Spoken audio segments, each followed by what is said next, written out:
Love this podcast? Support it and sponsor today.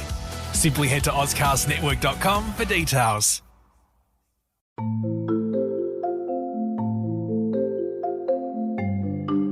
Thank you for downloading and listening to This Pathological Life. If you're interested in continuing the story, we have a second series called This Medical Life. Please download it and subscribe now. Dr. Travis Brown, why do we need a podcast called This Pathological Life? Every disease has its own story to tell. So we're going to tell them.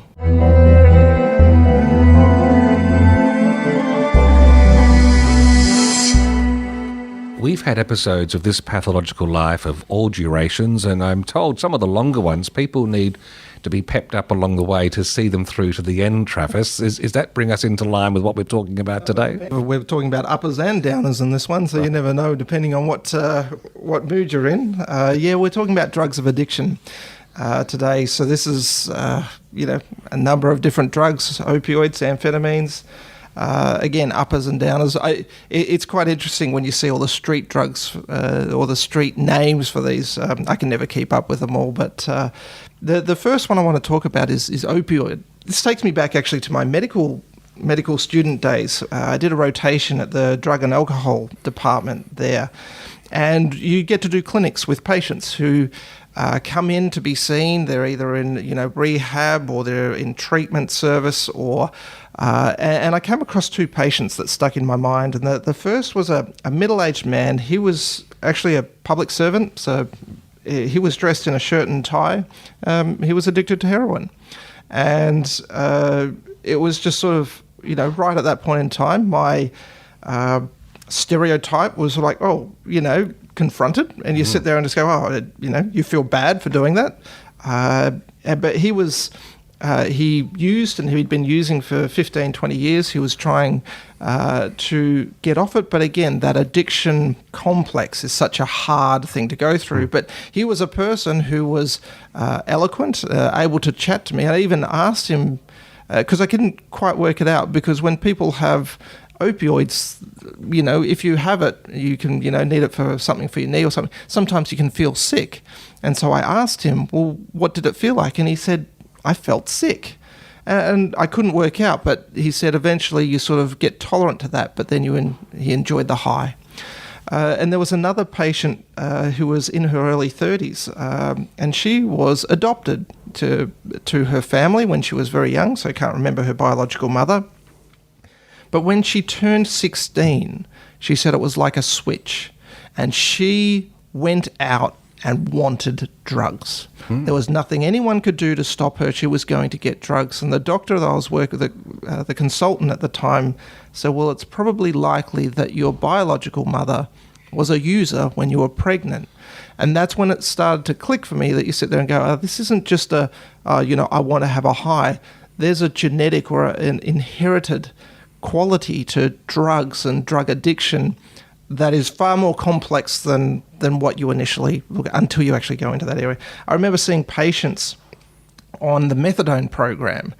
So this is an oral part where they come in, they have an appointment, they are scheduled to get their methadone, which they take orally, and then they have to check their mouth, but they do a drug test beforehand to make sure they don't have other drugs on board, and if they do, they don't get their methadone. So I remember seeing one patient who had drugs beforehand and then just, went very upset when wasn't going to get the methadone. But even just talking to patients, they call methadone medicated handcuffs because they are prescribed and have to go and get it every time they're scheduled to get it. If they want to go on holidays, they have to organise their methadone at a different city to go and get it because, again, they'll start to go withdrawals without it. So it was such an unusual situation to step in.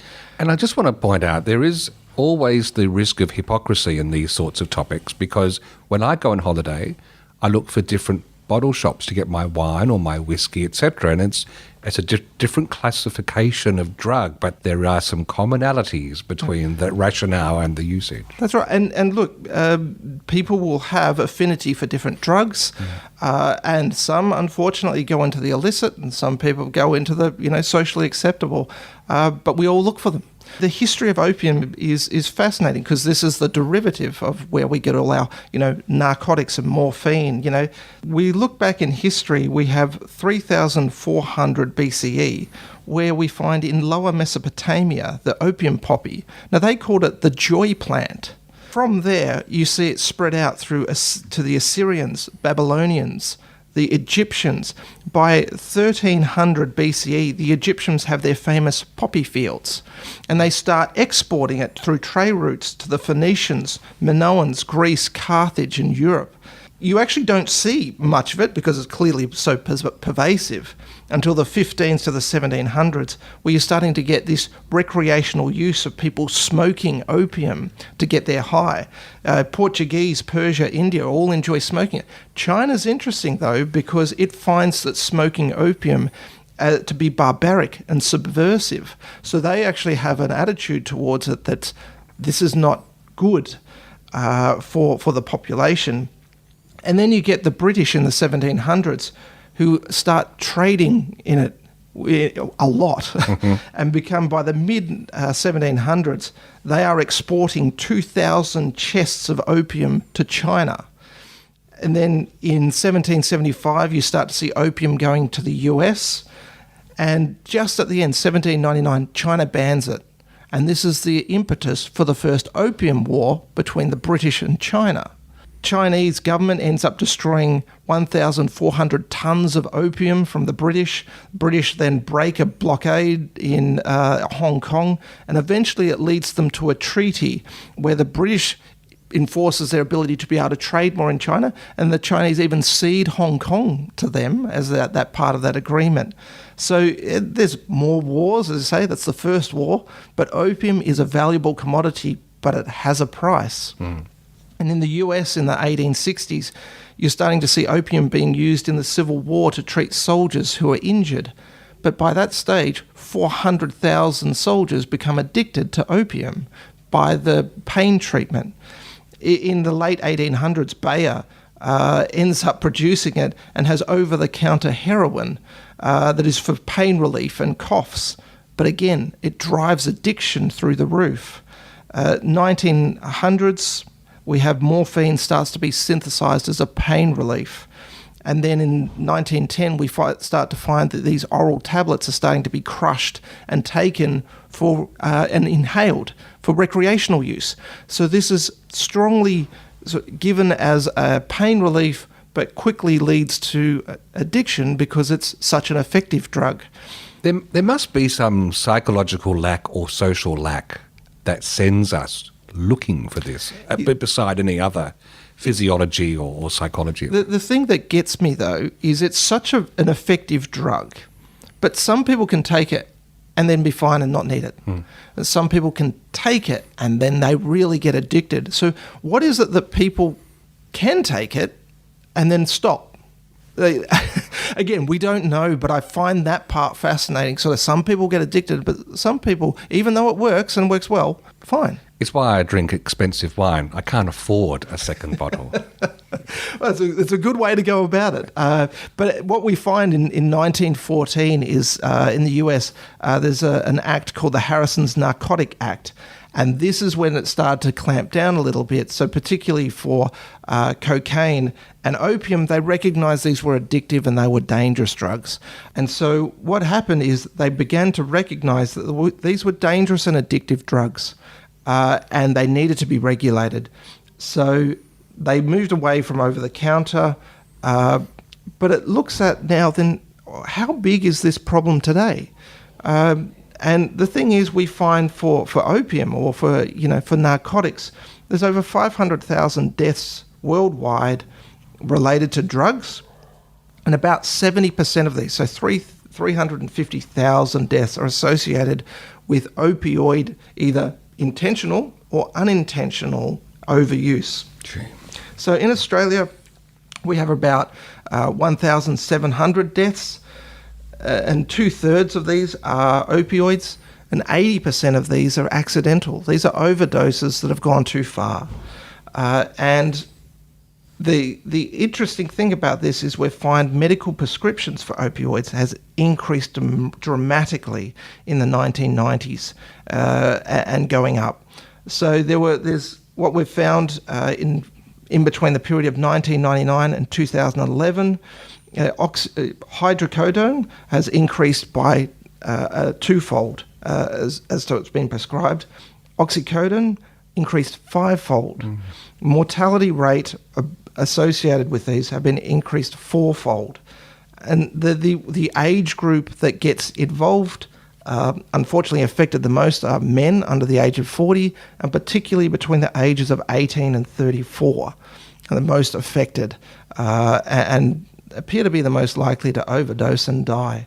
So that brings us to addiction. I'm not going to go into this in much. One time, I'm sure we will on a different podcast, but this is a difficult issue to manage for patients and for doctors and for the health system. So when we look at how inherited drug addiction can be, we look at things like hallucinogens has an addiction value between 0 and 1 of around 0.39, which means 0 has none, 1 complete. If we get up to cocaine and opioids, we're around 0.7, which means that is a significant inheritability factor of these addiction to drugs. And we know things like nicotine, alcohol, cannabis are affected in early adolescence, and this has more contributing factor of familial and social factors, and that tends to reduce over the age as they get old. Opioids are hard to manage. We're doing probably not a great job at the moment of managing our prescriptions, and from there we need to do better. Let's come back in a moment, and if you don't mind, I'm curious to dive into amphetamines. Not consume them, just dive into the topic. Morel occasionally prescribed amphetamines for Hitler when he thought he was being too lethargic or not energetic enough. Hitler wasn't the only one blitzed during the Blitzkrieg. Pervitin was a methamphetamine delivering an explosive high. It was given to the German troops who invaded France through the narrow valleys of the Ardennes, driving their tanks through in long lines over 3 or 4 days to keep the tank drivers awake.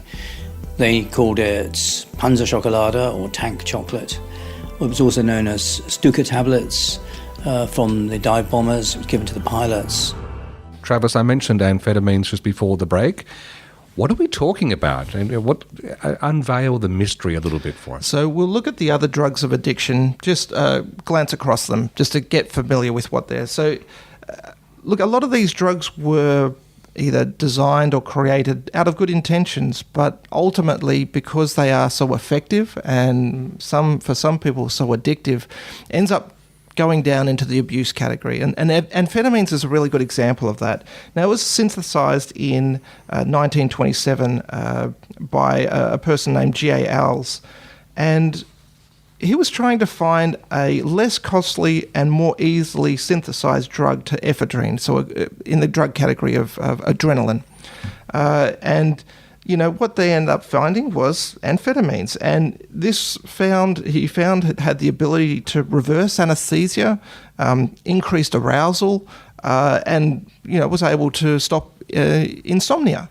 It ended up being patented by SmithKline French, a pharmaceutical company, and they called it Benzodiazepines. So this ended up being useful to treat narcolepsy, which is still used today.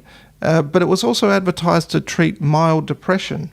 And we have, it was over the counter in the market in 1935. But they started to go in 1939 that it needed to be a prescribed drug because all the people needed to sign the poison register. So what they found with amphetamines and looking at it was it improved intelligence testing. It reduced stress, increased concentration in academic students and medical professionals. And there's an advertisement for benzodrine sulfate tablets. And I'm not sure if I'm saying it right. How do you say it?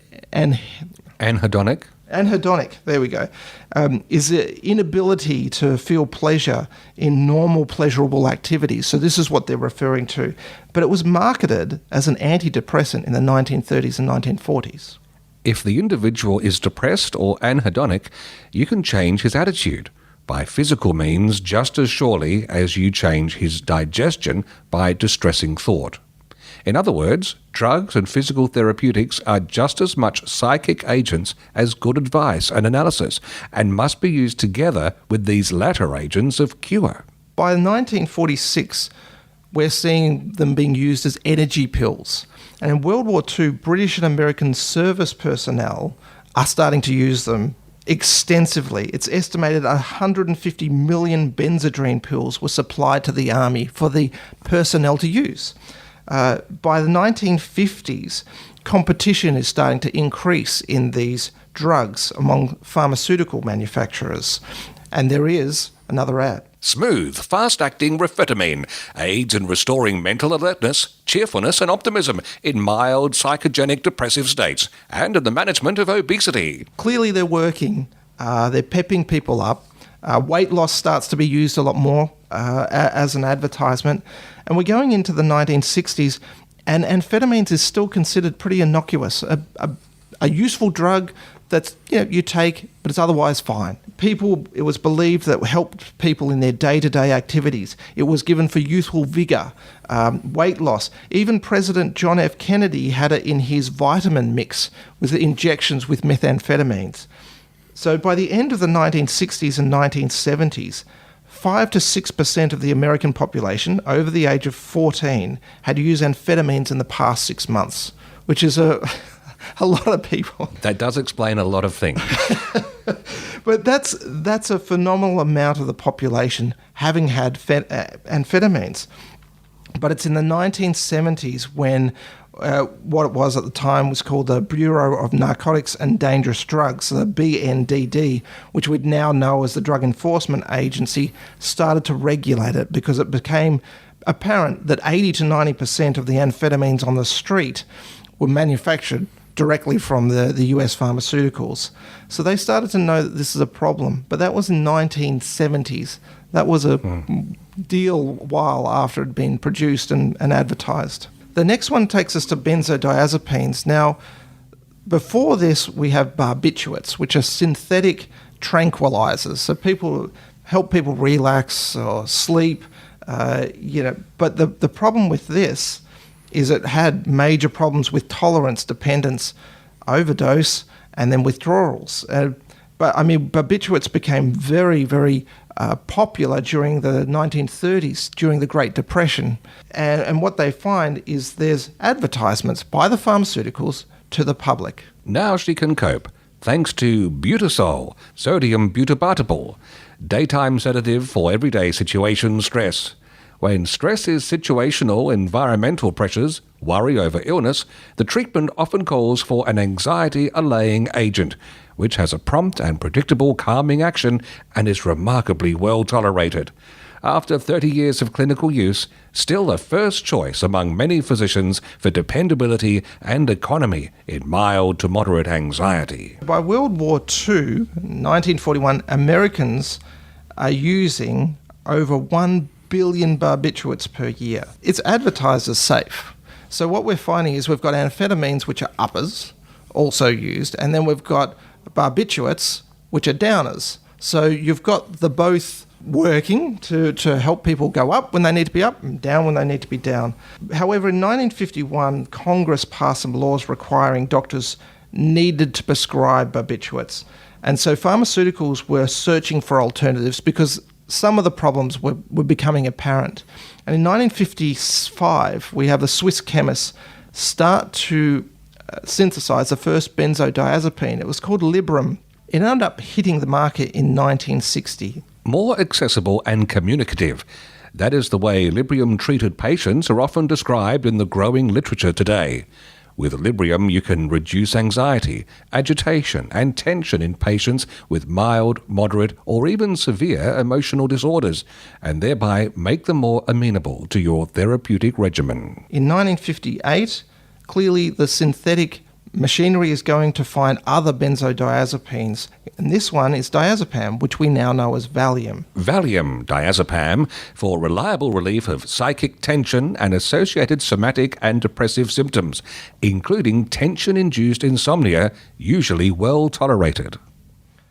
So we now have the cycle of reassurance that the drug is fine, but clearly as the drug keeps on being used and being more accepted, but also people interested in taking it, you start to get the issues of dependence and withdrawal occurring, and this happens with benzodiazepines. In 1970s, other drugs are being synthesized, like clonazepam and alprazolam.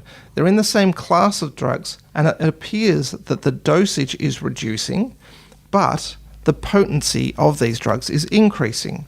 In 1979, the US Senate has a hearing on benzodiazepines. Now, no conclusion came from that, but other countries started to regulate them because they realised there are problems. The problem is, by 2008, more than 1 in 20 Americans were filling at least one benzodiazepine prescription in the US. And that brings us to cocaine. So cocaine is actually one of the oldest known. It's from the cocoa plant from South Africa. Indigenous people would chew the leaf and it would give them an exhilaration and more energy. It was in the Inca culture and religious ceremonies. It could also be used for pain relief, increased stamina, altitude sickness. It would improve their concentration, and sometimes they would just use it for recreationally. It wasn't until 1859 when the German chemist Albert Niemann refined and extracted it and called it cocaine, that it was this white powdery substance. And what he noticed was when he put it on his tongue, it made it numb. And so there was even a French chemist, Angelo Mariani, who mixed it with Bordeaux wine and called it tonic. And it was aimed at restoring health and vitality. So it was until 2 decades later that Carl Koller experimented with it as an anaesthetic. He was an ophthalmologist using it on eye surgery. Unfortunately, at the time, eye surgery was very painful. You couldn't use the normal ones, which was ether and chloroform, because patients would vomit, and you can't have a patient moving and vomiting while you're operating. And so they put cocaine solution in, and it turned out that it numbed it really well. The problem with that is there were overdoses, and a whole bunch of patients died as a result of the cocaine solution. And so that took the edge off it. And then we even have Sigmund Freud, who experimented with cocaine in his early career and wrote even an article called Über Cocoa, which is a song of praise to the magical substance. But he had 12 years struggling to try and get off cocaine because of the addiction with it. We have in 1886, Coca-Cola mixed it with sugary syrup and sold it at, unfortunately, racially segregated soda fountains, so the white middle classes could enjoy it. In 1899, they ended up putting it in bottles and were able to sell it, and then the lower classes and minorities got access to it. Cocaine ended up being removed from Coca-Cola in 1903. But again, this is when the Harrison Narcotic Act came in 1914 and started to regulate it. Mm-hmm. The last one is cannabinoids. I'm not going to mention much about this because it's pretty well known. But historically, it was used mainly as a herbal medicine. And it wasn't until the 20th century where the US criminalized it, and then other countries followed board. But that's now changing now and becoming a regulated drug in some countries. All right. We have Dr. Devika Thomas joining us in just a moment. And I think to prepare, I'm going to have a Bex and a lay down first.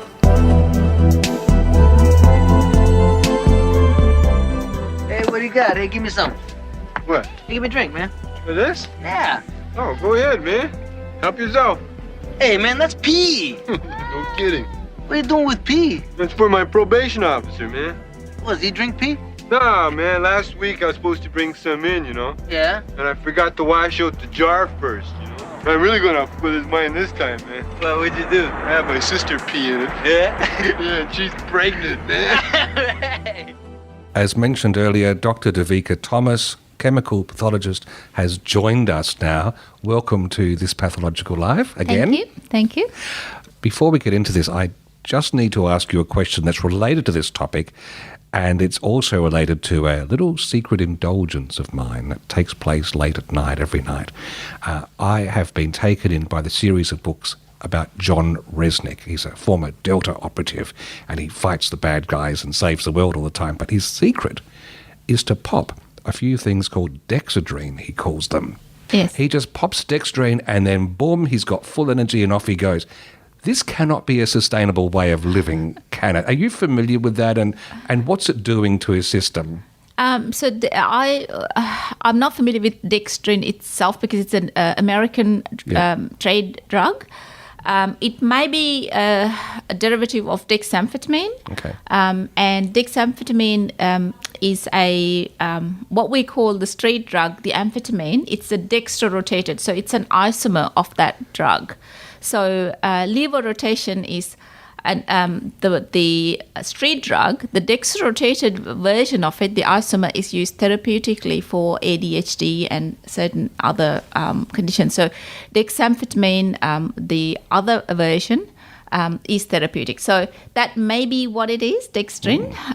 Do you know what? No, I'm not sure. I'm just wondering if Steve popped one now before every podcast. It's like, So I'm assuming that it is something like that. But the dexamphetamine has been used for ADHD. Okay, but he's talking about those special operations officers using them to power through when they've got to stay up 36, 48 hours. So it's got that amphetamine, the hyperactivity version, or it may have those effects on it. So you just stay alert. But we're not condoning that for me to use. Okay, very good. Well, caffeine's quite enough. Yes. Oh, thank you, looking at my cup. Actually, just before we then move into the rest of this, let's just set the scene. What sort of drugs do we actually screen for? Yeah. So with drugs of abuse, we screen for 5 classes. So these are broad categories, broad classes. So opioids is one class, and morphine, codeine, and those substances. Amphetamines is a very broad class. So amphetamines appear in various versions.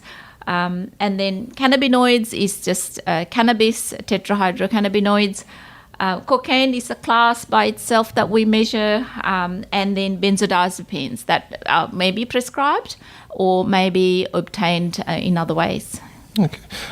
So can I ask what samples we typically get from doctors, or what can doctors send in? Yeah, so the standardized analysis and interpretation for the result are available for only urine and for saliva or oral fluids. So these are tried and tested methods, and we know we can confirm if there's any positive drugs in these in these fluids, oral fluid and urine. There are also commercially available assays for hair, even sweat. But these haven't been widely accepted or standardized because they are all individual little assays, and there may be huge variation and very high probability of contamination, particularly with hair and sweat. Blood samples we get asked about quite a lot. There is no standardized method for assaying drugs of abuse in blood.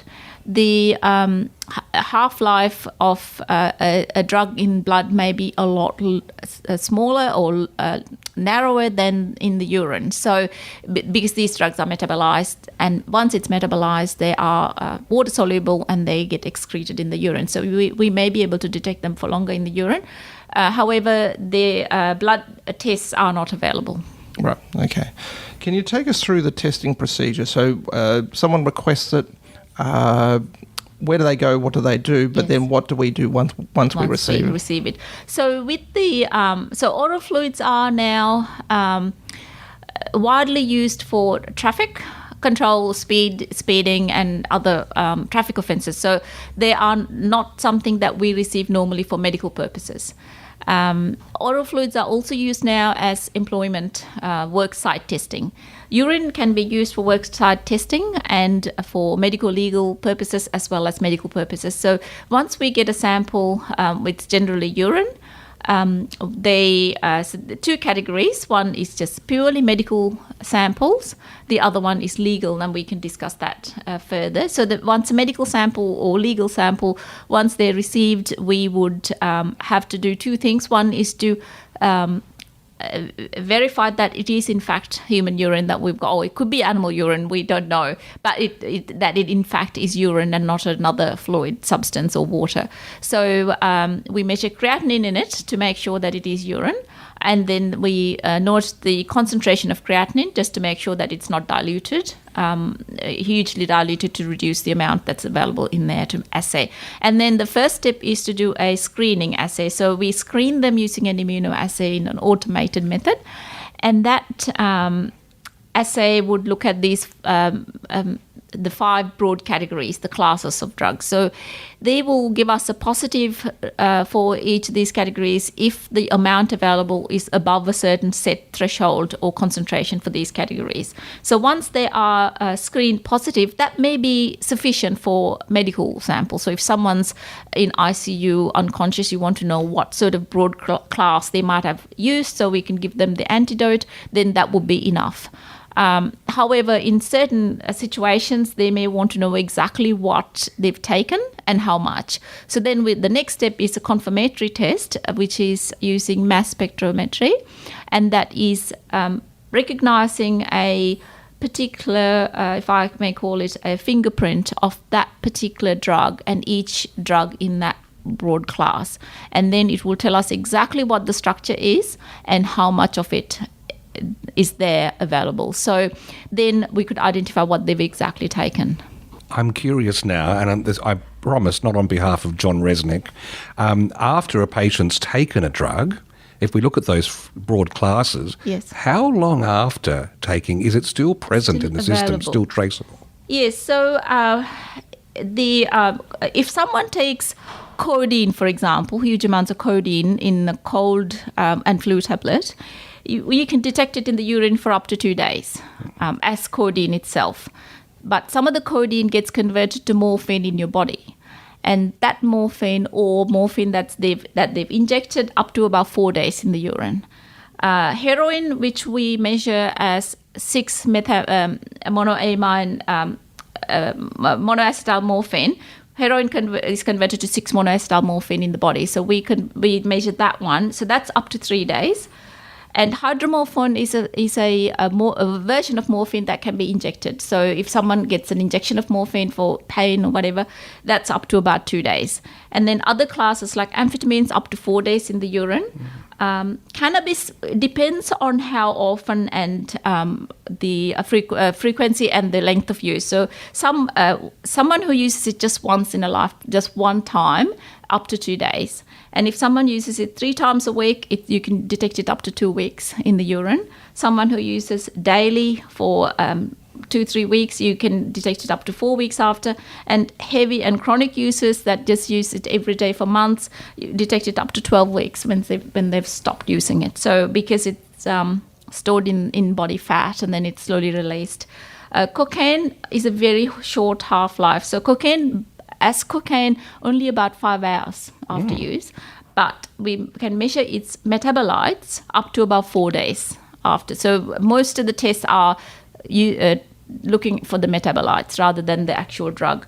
Benzodiazepines, again, depends on the dose they are given. So the normally prescribed doses for anxiety or insomnia or whatever, up to about 5 days. But if they are taking very high doses on top of these prescribed levels, up to about 6 weeks. Get called a fair bit. False negatives, false positives. Yes. What's the rule of thumb that we can? Yes, so false negatives are not reported because we don't know. But if the assay is negative, we don't go and do the confirmation, so we don't get any evidence of false negatives or any information about them.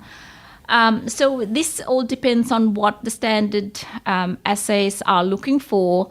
And have they taken exactly what we're looking for, or have they taken something slightly different?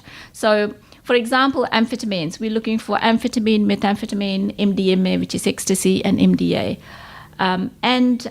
However, some people get prescribed phentamine or pseudoephedrine, ephedrine. They may give a low positive signal. So sometimes it's below our cutoff for that screening assay, so we don't go ahead and look at them. But if they've taken enough of these phentermine, pseudoephedrine, ephedrine, we may get a high positive result, and it may go into confirmation, and it'll say, oh, it's not MDMA or amphetamine, and then we'll have to do another test to see if it is ephedrine or pseudoephedrine. For example, the benzodiazepine screen, all the widely prescribed benzos like diazepam, temazepam, oxazepam, clonazepam, they'll all be picked up in our assay, and then we can say, yeah, it's benzopositive.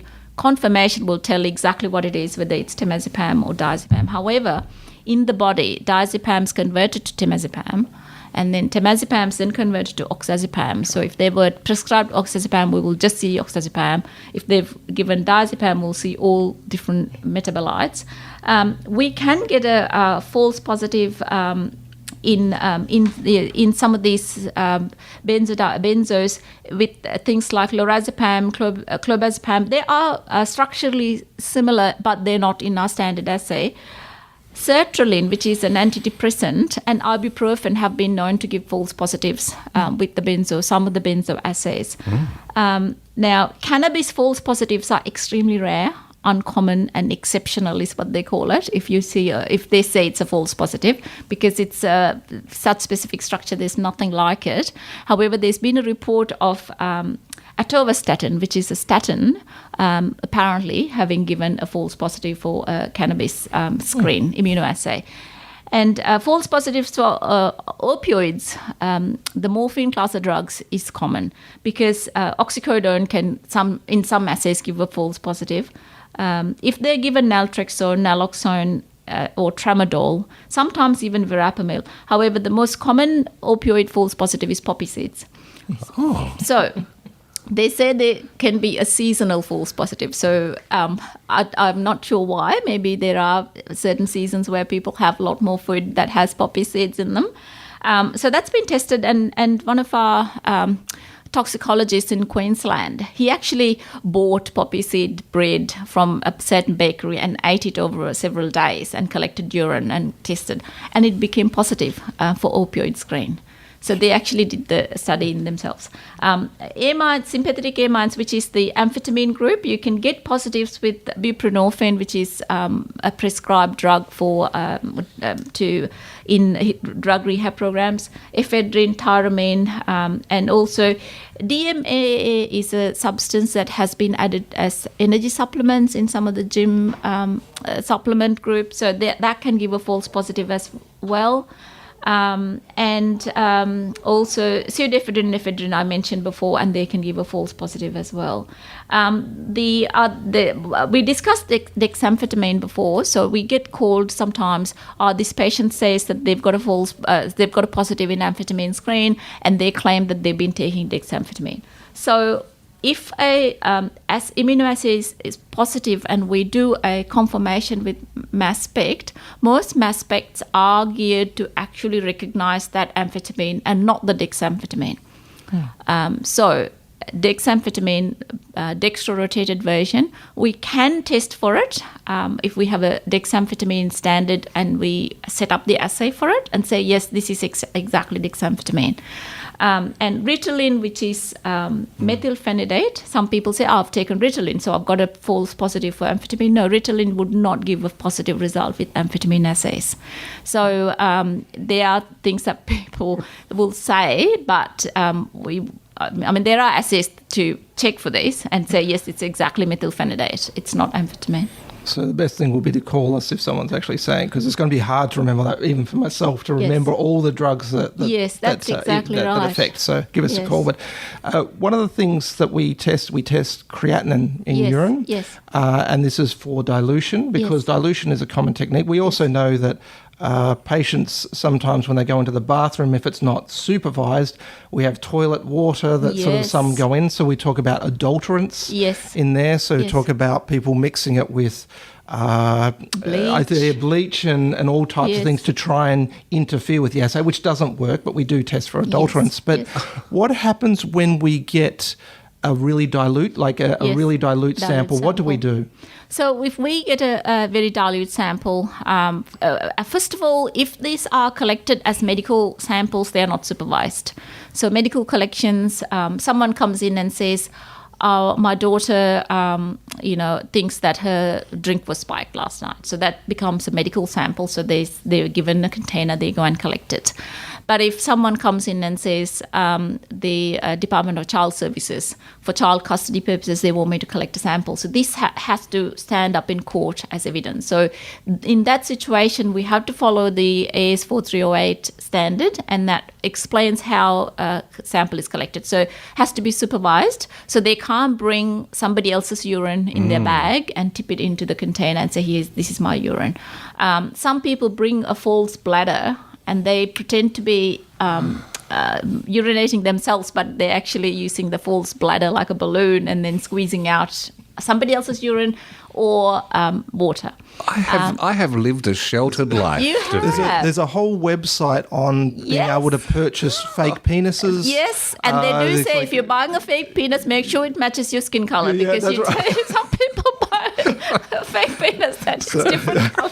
So this is it's a whole different level when you start to go into it. So yes. And then you can buy clean urine online as well. So if you are asked to come and do a drug test, you can order some clean urine and they guarantee that there's nothing in this urine, and it actually is urine. So the thing is that if they are observed when they're collected, and as soon as it's collected, the next step is to check the temperature of that sample. So it has to be close to body temperature, so you know that it's their own urine.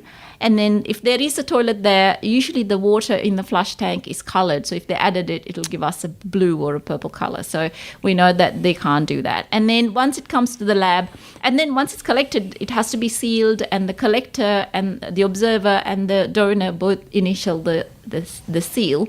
So then it goes onto a chain of custody. So they sign the chain of custody piece of paper, and then it's signed by the couriers, and when it comes to the lab, we sign it to say, yes, we've received it. So the chain of custody has to be maintained.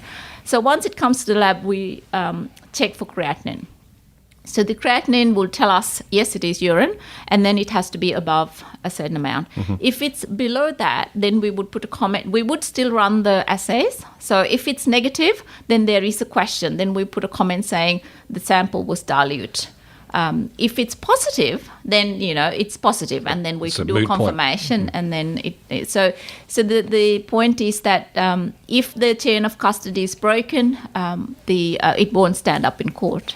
So you have dual specimens. It's a AS 4308. Yes. So we have dual specimens. One's tested, one's sealed, put away. When it's medical, though, we just it's just a urine sample that comes, and you don't have that checking procedure. That's right. So the AS 4308 is to stand up in a court of law that this is a valid result, whereas a drug one for a medical won't. Yes. But then can I ask, when is it appropriate for a doctor to order via, how do they order 40, that with that stand? Yes. Yeah. So this has been discussed because we have to have specific collection centres for this, and someone willing to go and observe the person being collected. It's been collected, and it has to be a toilet suitable with the coloured water or whatever. So Clinpath currently, we've discussed this, we don't currently have them, the 4308 standard collection centres, because national accreditation will have to come and make sure that it's all accredited. So they'll have to visit and give us accreditation to do that. So the same works for oral fluids. So I think it's 4607 standard for oral fluids. It's exactly the same. So observed collection, chain of custody, sealed, tamper-proof sample containers. So currently we don't have it. There are other pathology services that may provide it, but there are some situations where you will have to insist that that's how it's done, particularly for anything that concerns legal side of things.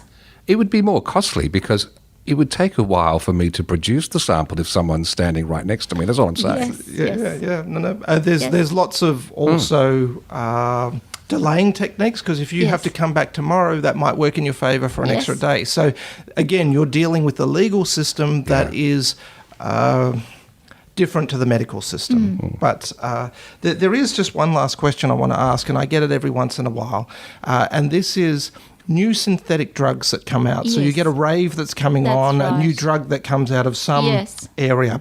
Can we test for that? Yes. So currently there are 7 labs in Australia that can test for synthetic cannabinoids. Now there's Chronic, which is the first sort of one that widely used. So they very quickly got an assay going for it. I think it's JW some number, so they gave a number to this structure, and they put together a standard, like applying for a standard, so they can do it in the standardized format like we do with the drugs of abuse screening. However, very quickly, then the synthetic drug manufacturers changed the drug structure. So it's forever changing, and there are about over 800 synthetic cannabinoids currently in the market. So it is very difficult to keep up with them. So these 7 labs can measure 5 or 6 different structures, but not all. So there's some that we miss all the time. And they do it very cleverly because there's some synthetic cannabinoids that are produced in a volatile format, and they spray it onto dried parsley, for example. And then it's very hard.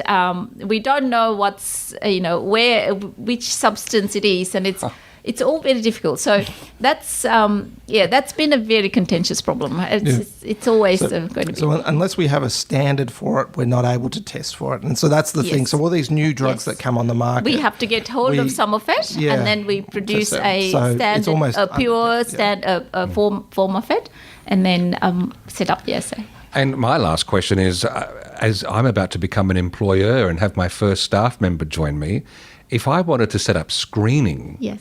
what's involved for an employer? Yeah, so there's a lot of different work site drug testing is available. So in particularly mining, where you have to test them just before they go into work at the start of a shift. So there are point of care testing that's like a test strip. So you can dip the test strip into the urine and it'll tell what it's positive for. Right. They are not as sensitive as the assays we use in the lab, but they're good for quick screens. Okay. Then oral fluid testing has been now promoted in workplaces. It's all standardized and accepted because it's a very easy sample to collect. You don't need a toilet, and you can observe someone collecting it. So they're also available in that sort of point of care testing. But pre-employment testing, where you want to test someone before they actually sign up and come start their work, then you can send it to the lab. So that if it is pre-employment testing, and you think that if this sample becomes positive and that would be a cause for the person to lose their employment, then it becomes a legal sample. So it has to be collected in the correct manner. So it seems to me like me and my employee, it's going to be like a team bonding moment. Yes. Isn't it, Debbie? Yes. I might double think about that. Dr. Devika Thomas, thank you as always for joining us. I've certainly learned a lot, and you've just added some extra things to my Christmas list to buy for people. Thanks for joining us. Thank you. Thanks, Thank Devika. you. This Pathological Life is produced by Clinpath Pathology in South Australia. Episode notes, references and learning objectives, when applicable, can be found at thispathological.life.com.au. And you can contact the hosts on Twitter via @Dr. Travis Brown or @Steve Davis.